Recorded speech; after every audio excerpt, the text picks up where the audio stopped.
All this time you thinking I'm not ready for the throne? But you weren't ready for me.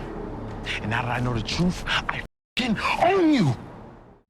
Now, the classroom always sets the tone for the theme of what we should expect in the episode, and the term need versus greed is one that refers to the distinction between what someone requires versus what they desire beyond the norm, but there is a fine line when it comes to need versus greed. Now, when we think about need in terms of our group at this moment in time, it's about survival, doing what you have to do. For example, Effie needs to move this product to pay for her tuition, which is why we saw her cutting and creating an extra brick. Diana needs to pay for her books and fund her stay at Stansfield, even though her tuition's been paid for. On the other hand, greed is something that is driven by someone who wants power, powder, and respect, especially if we look at Kane's case, who now has Lorenzo jumping when he says jump, Roshate taking a generous donation from Brayden Weston, which by the way, Brayden mirrored Tariq St Patrick from season 1, which is something I'm going to get to later on. But when morality comes up against profit, it's seldom that profit loses, and Effie quoted Shirley Chisholm, which suggested that in that situation where there's a conflict between ethical and financial gain, the chase and the pursuit for profit often outweighs morality. For example, in the street game, but also in the boardroom and also in politics like we saw in Wall Street and with Rashad Tate. So morality and ethics as well as need versus greed is the theme for Power Book 2 Ghost Season 3, Episode 2. Now, we start Episode 2 with a flashback of Lauren waking up in hospital with Jenny Sullivan, and these sequences of events with Jenny clears up one huge fan theory. Effie is 100% not the CI. We see Lauren waking up who really is lucky to be alive, but at this moment in time she doesn't remember what happened or where she is, but we were given a flashback which takes us back to the night where Effie tried to kill Lauren. Effie knocked Lauren unconscious, drove her out into the city and pushed her into the reservoir, but at that moment in time Jenny had no idea who was behind the attempted murder. Now luckily for Lauren, someone was walking their dog and spotted the car. They called 911 and Lauren's life was spared. Now I do have to say, flashbacks is something I do think is very effective when used in the right moments, and this was one of them, and a very pleasant change from what we've seen in the past with Power, which not only clears up Effie's role, but also where we are with Lauren's mindset. Lauren's been locked away at Jenny's place for 3 months. She hasn't seen her parents or neither spoke to them. She hasn't seen or spoke to any friends either. So I think it's safe to assume Lauren's mindset may not be in the best of places, and this is something to bear in mind going forward. Now, one thing she does say is though, Effie was the one who tried to kill her, with Brayden being the one who drove her out into the woods. But what Lauren doesn't know is, even though Tariq St Patrick wasn't involved with the attempted murder, Jenny does make it known Tariq is also involved in this drug organization. And in season 1, Lauren made a point of how she believes drug dealers and murderers should end up in prison, and the harsh reality is, she doesn't even know who Tariq St Patrick is, but she's about to. At the office and waiting for my CI to get me something I can actually use. Oh, come on, I'm working on it. Now, this is where it was confirmed Cooper Sachs is Jenny Sullivan's CI, which is also confirmed at the end of season 2. He's also trying to get Jenny in bed because it has been a while, but Jenny's actually working him to try and find information from Davis McLean. Now, what else came from this conversation was how Jenny said look at who Tariq St Patrick's parents were. He was groomed for this, and she was right. James St Patrick was Ghost, and Tasha also once said to Tariq, "Okay Rick, I'll teach you the game."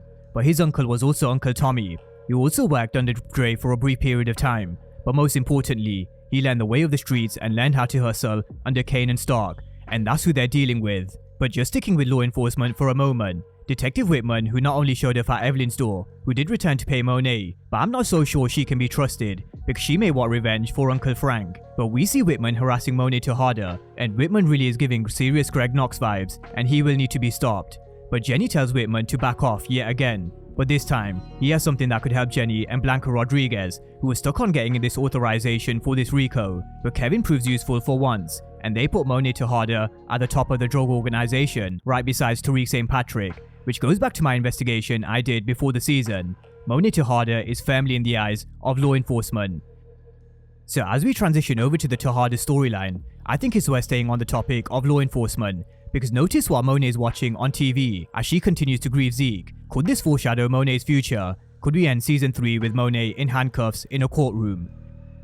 Davis McLean now walks into the Tejada household with the information the feds are connecting the dots to Zeke's killer being the same as Mecca's, and that's all the NYPD have, unless they're hiding something, which of course, we know they are. Now, looking on was a very worried Lorenzo, and he should be.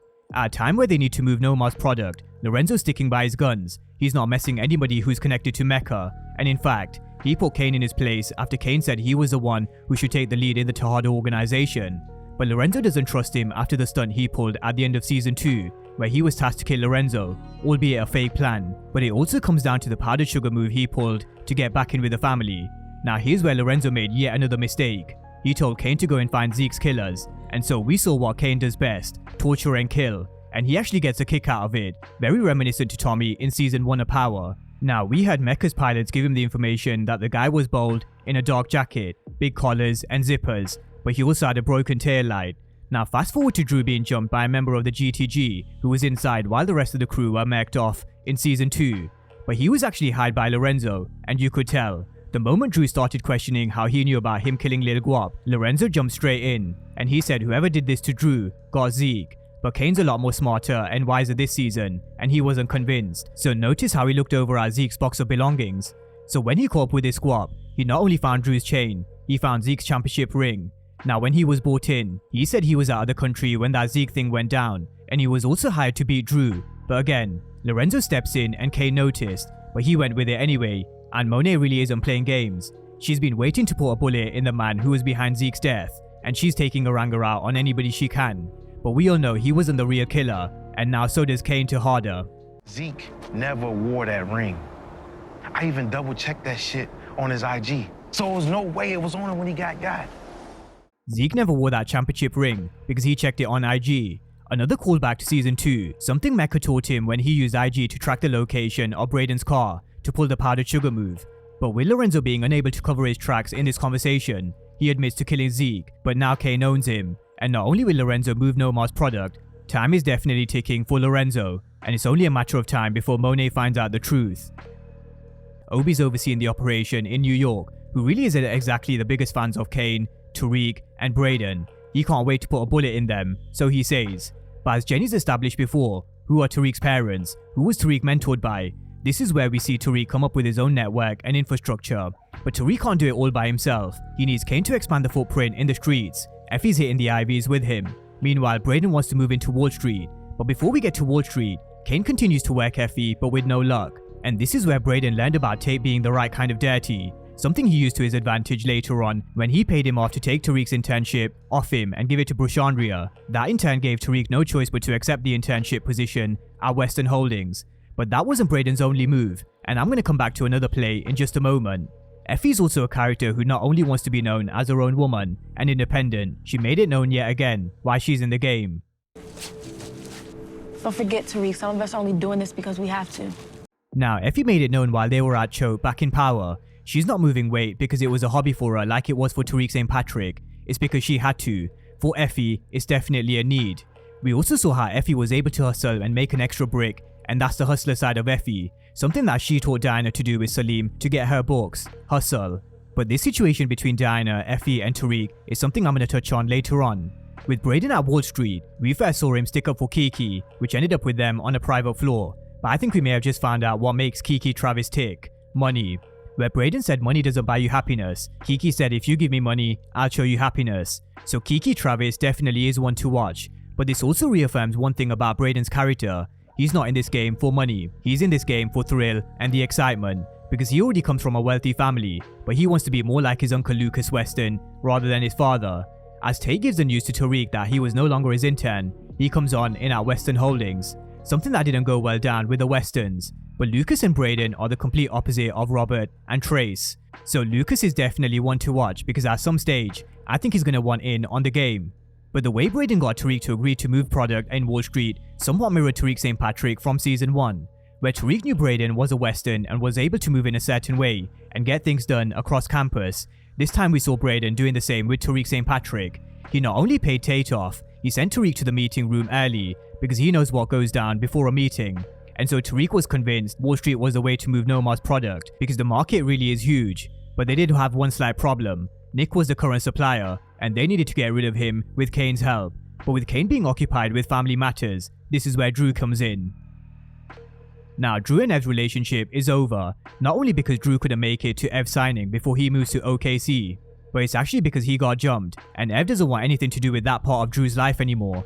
But with this relationship now being over, we saw Drew turn, and he handled Nick for Tariq and Brayden, brutally pushing him in front of our oncoming van, and there goes Nick. So with their competition out the way just like they did to Scott in season 1 at Stansfield, they can now start flooding Wall Street with their product. But one thing that casts a dark cloud over Tariq and Brayden's relationship is Lauren. Brayden wants to tell Tariq about what him and Effie did, but Effie said they're taking that to their graves, and they wouldn't have been protecting Tariq if they hadn't got rid of Lauren, which is a very similar point I made in my preview. Effie did go behind Tariq's back, but she also wouldn't have had his back if she didn't attempt to get rid of Lauren. Now, another relationship which is complex is Effie, Tariq, and Diana. In season 2, Effie warned Diana to stay away from Tariq St Patrick because someone like Tariq only cares about himself, and people who get close to him just end up being hurt. But watching Effie and Tariq definitely hurt Diana. But I think this was more than just seeing Effie and Tariq together. Maybe she felt a sense of embarrassment of having to get a normal job, because we all know how she wanted to be similar to Effie, go to college and hustle. But yet again in this situation, we also saw the independence from Effie again. She said she'll get her own water, but this season it really does seem like Tariq does care about Effie, and he's put a lot of trust in both her and Brayden, and he even referred to them as family. So when this Lauren situation comes to light, it really will change this relationship as we currently see it. Now, just a quick one on Davis. Time is running out to save Theo, and I'm not sure he's going to get to him in time. But what these files will do is potentially reveal that Davis was the real killer, and that makes him exposed as much as Tariq St Patrick, the Tejadas, Brayden, as well as Effie. So when law enforcement build this RICO, you can bet they're going to come down hard on all of them. But that's a breakdown of Ghost Season 3, Episode 2. One where we saw Kane finding out Lorenzo was behind Zeke's death, and now he's the head of the Tejada organization. Tariq and Brayden set up shop in Wall Street, and Jenny Sullivan, Blanca Rodriguez, and Detective Whitman seem like they have enough meat to put together this RICO. So is Monet Tejada in trouble? Drop all your thoughts down below on all things Power Book 2 Ghost Season 3, Episode 2.